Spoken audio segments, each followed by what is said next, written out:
What's going on, everyone? So the San Antonio Spurs ended up trading for Kelly Olynyk, and all of a sudden, the San Antonio Spurs are starting to put together a really solid roster. Now, really, it's based on the young guys and how good they are and the strides that they take. Personally, I don't look at the Spurs team as a title contender. I think that they're going to be a really fun team. I think they're going to be really competitive. I think they're going to be a basketball team that you're going to have to beat, right? I think that they're going to win some games, right? Maybe they squeeze into the play-in. Maybe they stumble face first into the playoffs, right? I think they're going to be a very good basketball team. But title contender, one of the best teams in the West and NBA period, that I don't really see. I don't think anybody's really looking at them that way. They just have such a young core that it's going to take a couple years, right? You're heading in the positive direction. But I really do like the Kelly Olynyk trade. I think he's, with his versatility, I think is that type of Spurs guy and somebody that they really need. They really needed that kind of 4-5 combo forward center, right? You have a Luke Cornett. Victor Wembanyama obviously could play either spot. It would have been nice to have that versatile guy off the bench that you could slot in at the 4, slot in at the 5, kind of play off Wemby, play off Luke Cornett. I think they've done a really good job rounding out and solidifying their front court. Kind of get your 3 top guys there. I think that's good. And you're starting to look at this roster shape up. You know, projected starters are De'Aaron Fox, Dylan Harper, Devin Vassell, Harrison Barnes, and Victor Wembanyama. Obviously, that could change if trade happens, or maybe they want to go with Dylan Harper off the bench and Stephon Castle in the starting unit. Right? This is just projected starters. But you start looking at the rest of this roster, and it's like, well, okay, so let's say it is Fox, Harper, Vassell, Barnes, and Wemby. Okay, well, you still have Stephon Castle, Keldon Johnson, Jeremy Sohan, Kelly Olynyk, Luke Cornett, right? Carter Bryant, right? You start going down. It's like, okay, this team's like 10, 11 guys deep. Julian Champagnie gives you 12. Right? Like, so you're in great shape. You're in great position as far as like this roster. You got, 10 to 12 guys deep. You can kind of keep minutes low if that's what you want to do. You can kind of, ease guys in if that's what you want to do. However you want to approach this, you can approach it. But what else do they need? Because now they have a couple roster spots that they need to fill. Top of that, it's like, okay, do they make some other trades? Well, again, you kind of look at the shape of this roster. And it's like, okay, well, you could argue that you have essentially everything locked up, right? Because you have basically, your 2 waves, your starters and bench at pretty much every position.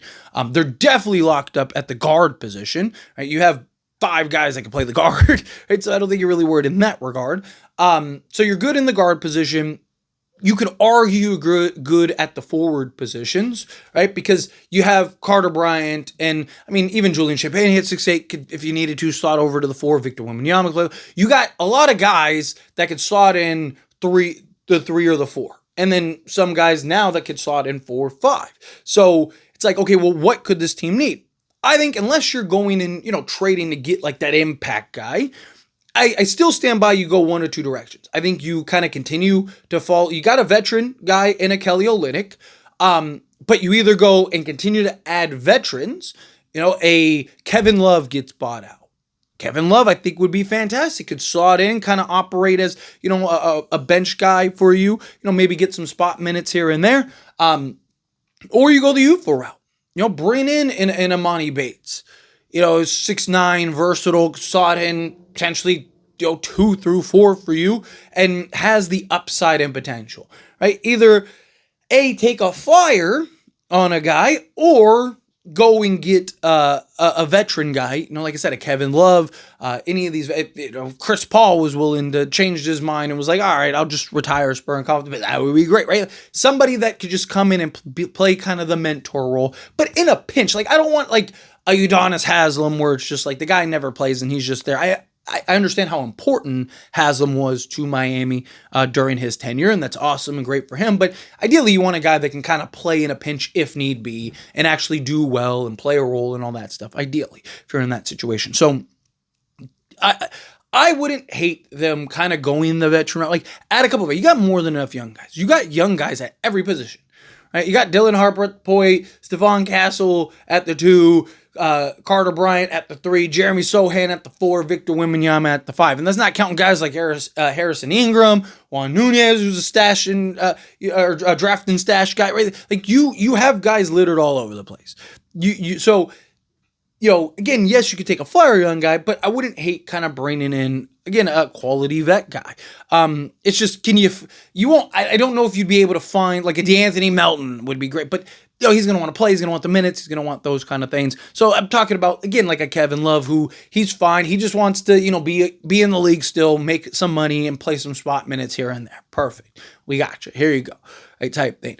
But as far as like position, like what could this team use? I'd really like kind of that 2-3, like can you get like a 6'7" athlete guy out there that could shoot, like a 380 guy? Like I really want them to add more shooting, period, right? Can you get a couple shooters in there?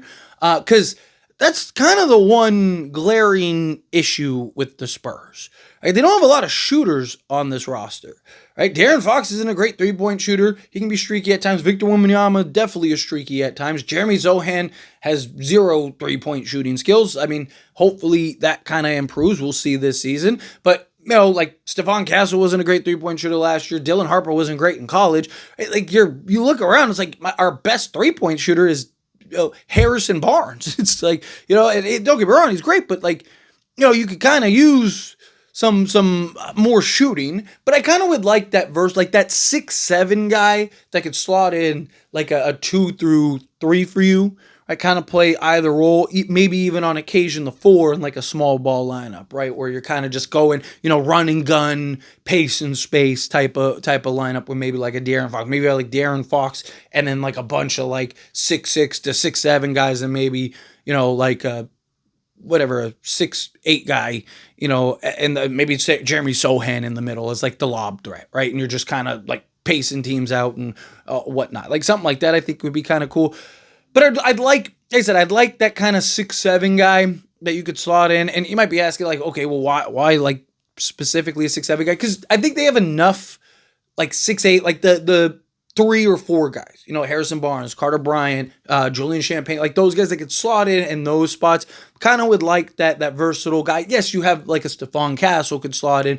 Devin Vassell, could easily slot in for you at the 3 and whatnot. He's probably going to play the 3, but I do think that they're probably going to trade Devin Vassell at some point. It's just my opinion. I think he's kind of the odd man out for this team. You just kind of look at this team and what Devin Vassell brings to the team. I just don't think you need as much. I think you have, Dylan Harper and Stephon Castle and all these other guys and De'Aaron Fox now that kind of provide what you'd be looking for with Devin Vassell. So I think he ends up getting traded at some point. So it'd be nice to kind of get that, like I said, 6'7" guy that'd be out there. I really do lean towards the veteran route. Like I really lean towards like, go get a Kevin Love. Right? Again, it's not a sexy signing or anything like that. It's not, Timberwolves Kevin Love, but it's a veteran that can come in, give you a spot at any moment, be another kind of 4 or 5 guy for you that would be great. So now you have kind of 4 of them now between Wemby, Luke Cornett. I mean, Luke Cornett's kind of more of a 5, so you got like 3 of them now. I mean, Jeremy Sohan could play the small ball 5 if you needed to, right? It's kind of the route I'd go. But anyway, as always, this is a discussion. I pass a question on you. Let me know your thoughts and opinions down in the comments. That being said, if you haven't liked this video, hit that like button. Helps me a lot, so we enjoy these types of videos, and I truly appreciate it. Not subscribe channel, hit that subscribe button. Turn on the bell notifications. Appreciate y'all. See you in the next one. Thank you.